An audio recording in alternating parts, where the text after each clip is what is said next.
देखिए कल जब सरकार के मुख्य सचेतक महेश जोशी जी को दिल्ली की पुलिस ने समन करके मुकदमे में दिल्ली तलब किया था, तब पीसीसी के दफ्तर में पीसीसी चीफ के सामने उन्होंने जिस तरह का आचरण किया, मैं आप सब पत्रकार मित्रों के माध्यम से राजस्थान की जनता को ये बताना चाहता हूँ कि टेलीफोन टैपिंग जो है देश में गंभीरतम दुनिया में गंभीरतम अपराध की श्रेणी में रखा गया और लोकतंत्र में इससे बड़ा अपराध नहीं हो सकता। इतिहास जानता है, इतिहास गवाह है कि अमेरिका में राष्ट्रपति निक्सन को महाभियोग के द्वारा केवल वाटरगेट कांड के कारण से हटाया गया था। इस देश में 1980 के दशक में रामकृष्ण हेगड़े की सरकार इसी कारण से गई थी और ठीक उसी तरह से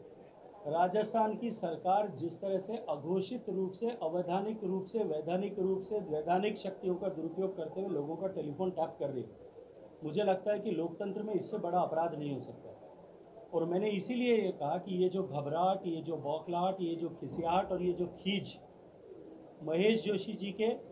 और आदरणीय डोटासरा साहब के शब्दों में दिखाई दे रही है, उनके आचरण और व्यवहार में दिखाई दे रही है, ये बेवजह नहीं है।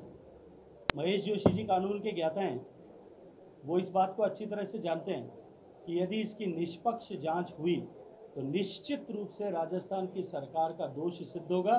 और राजस्थान की अशोक गहलोत साहब की सरकार को जाना ही पड़ेगा। ये बात अशोक गहलोत साहब भी जानते हैं और ये बात महेश जोशी जी भी जानते हैं और इसीलिए ये खिसियाहट बौखलाहट जो है वो दिखाई दे रही है, ये अनायास नहीं है।